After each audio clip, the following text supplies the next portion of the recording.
नमस्कार दोस्तों, आप देख रहे हैं डार्क गली यूट्यूब चैनल। और आज की कहानी में आगे बढ़ने से पहले खौफनाक और डरावनी कहानियां सुनने के लिए चैनल को अभी सब्सक्राइब करें। तो चलिए बढ़ते हैं आज की कहानी की ओर। पिछले आधे घंटे से मैं चौराहे पर खड़ा अपने घर जाने के लिए किसी साधन का वेट कर रहा था, मगर इतनी देर इंतजार करने के बाद भी कोई भी रिक्शा नहीं आई। इसका बस एक ही कारण था, वहाँ पर हो रही तेज बारिश और तूफानी हवा जो पिछले 3 घंटों से लगातार चले जा रही थी। 15-20 मिनट और इंतजार करने के बाद जब कोई भी रिक्शा नहीं आई तो मैं पैदल ही अपने घर की तरफ चल पड़ा। मेरे एक हाथ में छाता था और वही दूसरे हाथ में ऑफिस की कुछ जरूरी पेपर्स, जो अगर गलती से भी भीग जाते तो मेरा खड़ूस बॉस मुझे जान से मार देता, जिस वजह से मैं खुद से ज्यादा उन कागजों को बचाने में लगा हुआ था। अभी मैं चल ही रहा था कि तभी मुझे रोड के किनारे एक रिक्शा खड़ा हुआ नजर आया। उस रिक्शा को देखते ही मुझे ऐसा महसूस हुआ कि किसी ने मेरे बेजान शरीर में जान डाल दी हो। मैं भागते हुए सीधा उस रिक्शे में जाकर बैठ गया, जिस पर उस रिक्शे वाले ने मुझसे कहा कि कहाँ जाना है साहब आपको। जिस पर मैंने अपना छाता बंद करते हुए कहा कि मोनू नगर जाना है मुझे। जिस पर उस रिक्शा वाले ने पीछे मुड़ते हुए कहा कि क्या साहब, धंधे के टाइम ऐसा मजाक अच्छा नहीं लगता। जिस पर मैंने अपना सिर खुजाते हुए उससे कहा कि मजाक? कैसा मजाक? मैं कोई मजाक नहीं कर रहा हूँ, मुझे वही जाना है। जिस पर उस रिक्शा वाले ने मुझसे कहा कि क्या आपको पता नहीं, मोनू नगर जाने वाला रास्ते पर जो पुल पड़ता है वो पूरी तरह से पानी में डूब गया है, और कल ही वहाँ पर एक ऑटो वाला डूबकर मर गया था। बेचारा, वो काफी भला आदमी था। इस पर मैंने उससे कहा कि अच्छा ऐसा है तो तुम मुझसे डबल भाड़ा ले लेना और अब चलो। उसके बाद उस रिक्शा वाले ने मुझसे कहा कि देखो साहब, मोनू नगर जाने का 50 रुपया होता है, लेकिन आपको जान पर खेल कर ले जाने पर मैं 150 रुपया लूंगा। उस वक्त मेरे पास दूसरा कोई भी चारा नहीं था और दूसरी कोई ऑटो भी वहाँ पर दिख नहीं रही थी।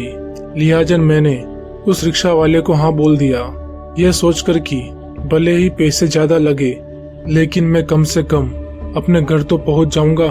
मेरे हाँ बोलते ही उस रिक्शा वाले ने रिक्शा चालू किया और हम लोग मोनू नगर की तरफ बढ़ने लगे। रात काफी ज्यादा हो चुकी थी, इसलिए सड़क पर भी हमारे अलावा कोई भी नहीं दिख रहा था। बारिश को चीरते हुए रिक्शा पूरी रफ्तार से आगे की तरफ बढ़ी जा रही थी।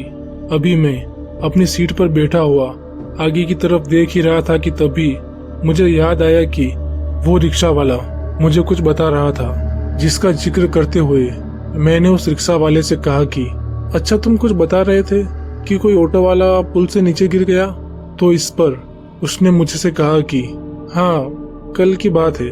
वो रिक्शा वाला डबल भाड़े की लालच में आकर रिक्शा लेकर जा रहा था और पुल पर पानी का बहाव काफी तेज था। हालांकि उसकी सवारी तो वक्त रहते ऑटो से कूदकर बच गई, लेकिन बेचारा रिक्शा वाला जीत कुमार बच नहीं पाया और वो बेचारा पानी में बह गया। उसकी पूरी बात सुनने के बाद उससे मैंने कहा कि पर तुम उसके बारे में इतना कैसे जानते हो। जिस पर उस रिक्शे वाले ने काफी अजीब तरीके से कहा कि क्योंकि पानी में डूब के मरने वाला जीत कुमार मैं ही था। और ये बोलते हुए जब वो मेरी तरफ पलटा तो मेरे होश ही उड़ गए और मेरा मुंह खुला का खुला ही रह गया।